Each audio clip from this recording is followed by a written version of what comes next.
The next big issue is going to be tax cuts, Bush tax cuts. There's going to be a debate over ending the Bush tax cuts for the wealthy.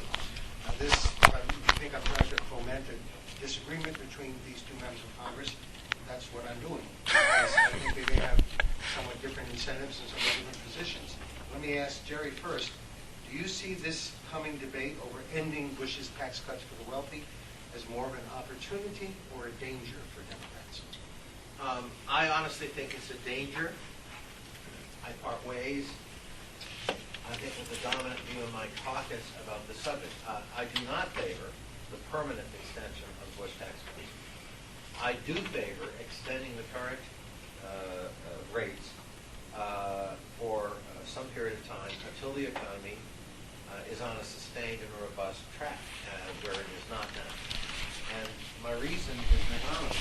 The same logic that says we need to extend unemployment insurance to 2.4 million Americans that otherwise would be without an income. Otherwise, we face the disastrous ripple effect of that economically. And a Republican economist, Martin Andy, so stated.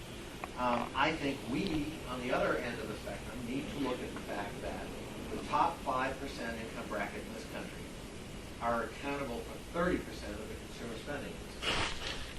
It's been estimated that if that tax cut goes into, they revert to the increase in their tax rates back to 39.6, it could shave as much as 0.5% off GDP growth. Well, given the fragility of the economic recovery, given everything we just saw in that poll, Democrats need to be willing to do everything we can to enhance economic growth, not risk contracting or shaving the growth that otherwise might occur. We can't afford that.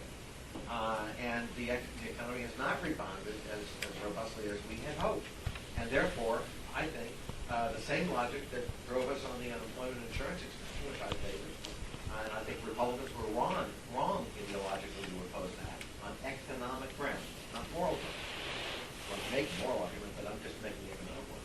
I think similarly, Democrats need to abandon their ideology when it comes to the Bush tax cuts and look at the economic reality on the ground. Final point. The speaker makes the argument that, well, the Bush tax cuts didn't work in generating jobs. She's absolutely right. But she only cites the higher income bracket. In fact, look, it either worked or it didn't. It was, you can't just cherry pick.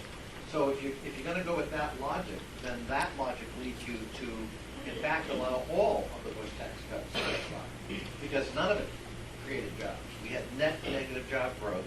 If you measure March 01 to March 09, the job growth in this country was net negative 430,000. So I just think that where we are in terms of a compelling argument is the wrong place at this time, given the fragility of the economic recovery. And I would favor a temporary extension of those tax cuts. By the way, I think Congressman Connolly is well qualified to make moral arguments if he wishes, because he spent some years studying for the priesthood. I spent 6 years studying for the priesthood, and I married a former nun, and I want you all to get this right. We met afterwards. All right. Now, Tom, ask you the same question. This debate over ending Bush's tax cuts for the wealthy, is it an opportunity or danger for Democrats? Well, I think asking the policy question of what the rationale is a good one by Gary, and one of the reasons why I think we knew we were in trouble with President Bush was at first he was like, we've got to look at these tax cuts because the economy's in rough shape, we've got to cut taxes, and then the economy turned around and says, oh, we've got to have the same exact tax cuts because the economy is going so well. And it seemed pretty clear that the only thing that mattered was the tax cuts and not whether there was a policy rationale. I actually think there's an argument for at least temporarily extending the working class, middle class tax cuts for the same logic of the stimulus, which is right now is a time where we're trying to get money out into the economy. We're trying to help people from going off a cliff, and we're trying to keep a lot of the small businesses who I talk to every weekend who ban touching.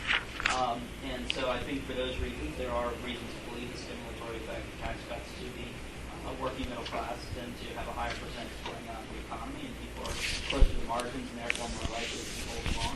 I think at the higher end, the logic is not there, particularly given that we have a medium and long-term very serious deficit concern.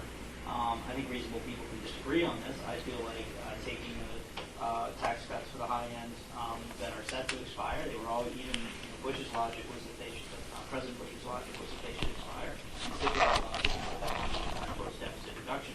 But again, that to me is because I don't see us being out of this economic minefield yet. I think we're still, have to be at least watchful of potential double dip recession. We're all hoping that that's not going to happen.